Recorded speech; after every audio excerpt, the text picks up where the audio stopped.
করব। আল্লাহ পাক রব্বুল আলামিন আলোচনা শুনে আমাদের সবাইকে তদনুযায়ী আমল করার তৌফিক দান করুন, আমিন। আল্লাহ পাক রব্বুল আলামিন রোজার বিধানটি হুট করে আমাদের উপরে চাপিয়ে দেন নাই, বরং ধীরে ধীরে আমরা যখন ঈমান শিখেছি, নামাজ শিখেছি, তারপরে আল্লাহ পাক রব্বুল আলামিন রোজার বিধানটি দিয়েছেন। রোজার বিধানটি দিয়ে আল্লাহ পাক রব্বুল আলামিন আবার বলছেন, তোমরা মনে করো না যে এটা তোমাদের উপরে খুব কষ্ট করে একটা ইবাদত চাপিয়ে দিলাম, বরং এমন ইবাদত আগের নবীদের উম্মতের উপরেও ছিল। কিছু কিছু বর্ণনা রয়েছে আল্লাহ পাক রব্বুল আলামিন যখন নবী মুসা আলাইহিস সালাতু ওয়াস সালামকে যখন কিতাব দান করবেন, তখন আল্লাহ পাক রব্বুল আলামিন নবী মুসা আলাইহিস সালামকে বললেন, মুসা আস্তারা'তুকা লিনাফসি, আমি তোমাকে আমার বিশেষ বান্দা হিসাবে নির্বাচন করেছি, তো তোমাকে আমি আল্লাহ তাআলা তোমার উম্মতের হিদায়াতের জন্য কিতাব দেব। তো আল্লাহ পাক রব্বুল আলামিন হযরত মুসা আলাইহিস সালামকে ডাকলেন। মুসা আলাইহিস সালাম গিয়ে আল্লাহ পাক রব্বুল আলামিন বললেন, মুসা তোমাকে রোজা পালন করতে হবে 1 মাস 30 দিন। হযরত মুসা আলাইহিস সালাম রোজা পালন করলেন। রোজা পালন করে হযরত মুসা আলাইহিস সালাম সন্ধ্যাবেলায় ইফতার করার জন্য প্রস্তুতি নিচ্ছেন। আল্লাহ পাক রব্বুল আলামিন বলেন, না মুসা, রোজা একটানা চলতেই থাকবে। মুসা আলাইহিস সালামের রোজাটা কি লম্বা চলবে, 1 মাস 30 দিন। কেমন কঠিন না হযরত মুসা আলাইহিস সালাম? কারণ আল্লাহ পাক রব্বুল আলামিন হযরত মুসা আলাইহিস সালামকে প্রস্তুত করছেন মুসা আলাইহিস সালামকে আল্লাহর কিতাব দিবেন। ওই কিতাবটা গ্রহণ করার জন্য একটা যোগ্যতা হযরত মুসা আলাইহিস সালামের ভিতরে তৈরি হয়ে যায়। এই জন্য আল্লাহ পাক রব্বুল আলামিন হযরত মুসা আলাইহিস সালামকে রোজা রাখতে বললেন। রোজা রাখার পরে দেখবেন সারাদিন খাওয়া দাওয়া না করলে শেষ পর্যন্ত বিকাল দিকে মুখে একটা গন্ধ সৃষ্টি হয়। হযরত মুসা আলাইহিস সালাম চিন্তা করলেন, আল্লাহর কিতাব পাবো আজকে আমি, এজন্য সপ্তাহটাকে বসা দিয়ে দিই, মুখের গন্ধটা যাতে কমে। আল্লাহ পাক রব্বুল আলামিন বললেন, মুসা তোমার মুখে তো গন্ধ ছিল দীর্ঘ 1 মাস রোজা রাখার কারণে। মুসা আলাইহিস সালাম বলছে, আল্লাহ আপনার কিতাব নিব তো একটু গন্ধটা দূর করে নিলাম। আল্লাহ পাক রব্বুল আলামিন বলছেন, দেখো মুসা, তোমার মুখের ওই গন্ধটাই তুমি রোজা পালন করার কারণে তোমার মুখে যে গন্ধ সৃষ্টি হয়েছে, ওই গন্ধটা আমি আল্লাহ তাআলার কাছে মেশক আম্বরের চেয়ে প্রিয়। সুবহানাল্লাহ, লা খুলুফু ফামিস সাইমি আতিয়াবু ইলাল্লাহ মিন রিহিল মিস্ক।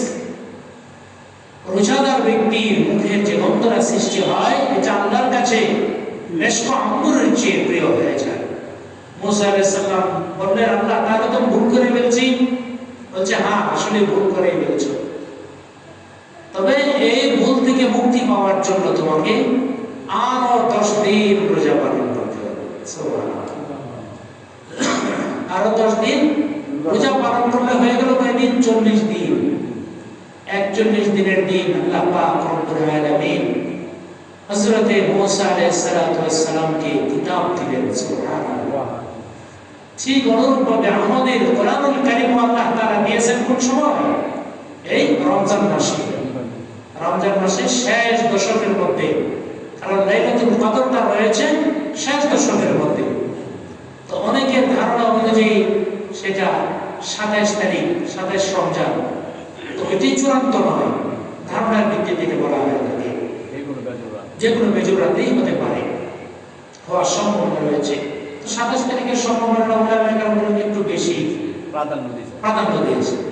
তাহলে দেখা যায় কোরআনুল কারীম আল্লাহ পাক রব্বুল আলামিন রমজানের রোজার মধ্যে আল্লাহ তাআলা দান করেছেন, সুবহানাল্লাহ। তাহলে রোজার সাথে কোরআনের একটা সম্পর্ক আছে, যেটা আমরা গত সপ্তাহে আমরা আলোচনা করেছি। রমজান মাসটাকে বলা হয় কোরআনের মাস, সুবহানাল্লাহ। এইজন্য রমজান মাসের মধ্যে আমরা বেশি বেশি কোরআন তেলাওয়াত করব। রমজান মাসে বেশি বেশি কোরআন তেলাওয়াত করব। নরমালি রমজান মাসে তেলাওয়াতের পরিমাণ বেড়ে যায়, দেখবেন মসজিদে তেলাওয়াতকারীর সংখ্যা বাড়ছে, বাড়ি ঘরে তেলাওয়াতকারীর সংখ্যা বাড়ছে। তো তেলাওয়াতকারীর সংখ্যা বেড়ে যায় রমজান মাসে, কারণ এটা কোরআনের মাস, এটা স্বাভাবিক বাড়বেই। তো আমরা ইনশাআল্লাহ চেষ্টা করব যাতে পবিত্র মাহে রমজানটাকে কোরআন দিয়ে বরণ করে নিতে পারি ইনশাআল্লাহ। আল্লাহ তাআলা বলেন, কামা কুতিবা আলাল্লাযীনা মিন ক্বাবলিকুম, এই রোজাটা আমি আল্লাহ তাআলা ফরজ করেছি, আগের উম্মতদের উপরে রোজাটা ফরজ ছিল।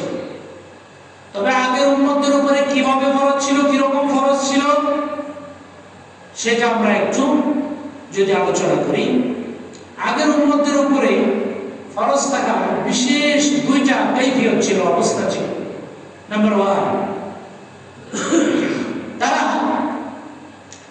সাহরি খাওয়ার আমাদের যেমন সিস্টেম, এই সিস্টেমটা তাদের ছিল না। তাদের সাহরিটা ছিল যে খাওয়া দাওয়া করে, অথবা খাওয়া দাওয়া করেন আর না করে যদি ঘুমাইসা পড়তো, বাস রোজা শুরু।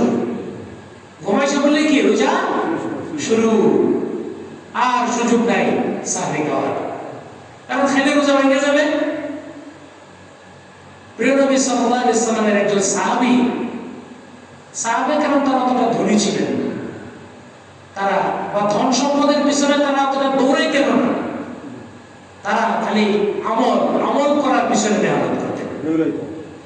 তো সাহাবী উনি তার সংসার চালানোর জন্য শ্রমিকের কাজ করেন। তো শ্রমিকের কাজ করতে যায়, তো যেদিন আপনি এমনিতে নরমাল একটু পরিশ্রম বেশি করবেন, ঘুমের চাপ একটু বেশি থাকবে। তো ওই সাহাবী নামাজ পড়ে এসে, তারাবি পড়ে এসে, তো ওনার স্ত্রী রান্না বান্না করছে, সারাদিন পরিশ্রম করে কিছু যাই উপার্জন হয়েছে তার এসে, তার স্ত্রীও নামাজ পড়ছে। তো এই ফাঁকে ফাঁকে রান্না বান্না করে রেডি করছে।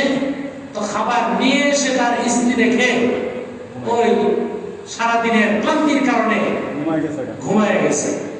তো ঘুমায় গেলে কিছুই করার নাই, রোজা তো শুরু হয়ে গেছে। তো ওই সাহাবী ওই অবস্থায় রোজা রাখছেন, আবার পেটের দায়ে পরের দিন আবার কাজে গেছে।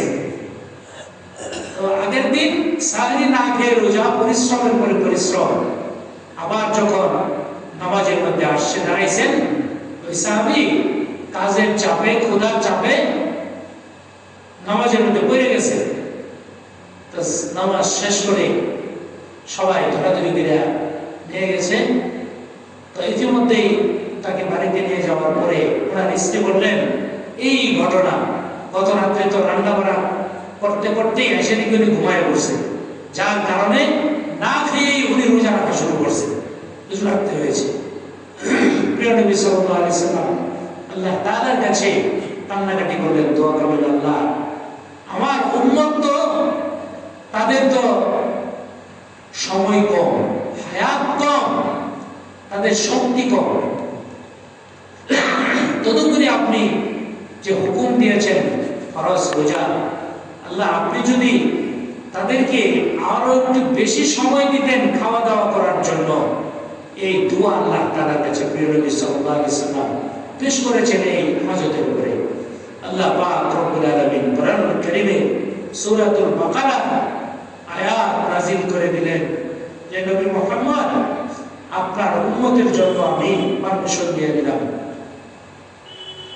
উহিল্লা লাকুম লাইলাতাস সিয়ামির রাফাত, লাইলাত